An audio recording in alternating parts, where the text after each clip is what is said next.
آپ فرماتے ہیں باز آ جاؤ اور اس قہر سے ڈرو اور یقیناً سمجھو کہ تم اپنے مفسدانہ حرکات پر مہر لگا چکے ہو۔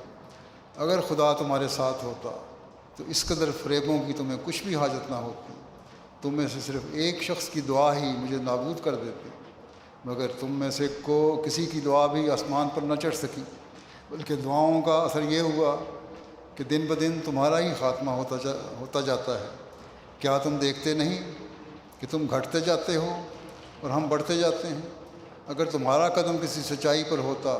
تو کیا اس مقابلے میں تمہارا انجام ایسا ہونا چاہیے تھا؟ پھر آپ فرماتے ہیں اے نادان قوم، یہ سلسلہ آسمان سے قائم ہوا ہے، تم خدا سے مت لڑو، تم اس کو نابود نہیں کر سکتے، اس کا ہمیشہ بول بالا ہے۔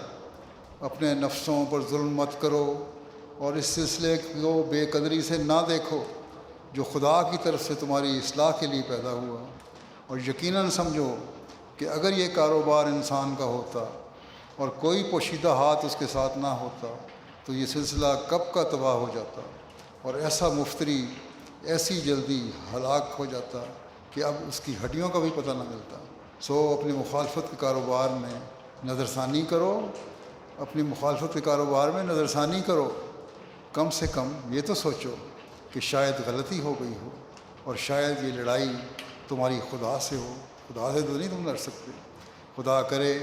کہ دنیا اور خاص طور پر مسلمان دنیا اس پیغام کو سمجھے اور اس ہاتھ پر اکٹھا ہو جائے جو اللہ تعالیٰ نے اس زمانے میں مسلمانوں کو وحدت کی لڑی میں پرونے کے لیے بھیجا ہے، جو حضرت صلی اللہ علیہ وسلم کی غلامی میں لانے کے لیے بھیجا ہے، حقیقی غلامی میں لانے کے لیے بھیجا ہے۔ اللہ تعالیٰ ہمیں بھی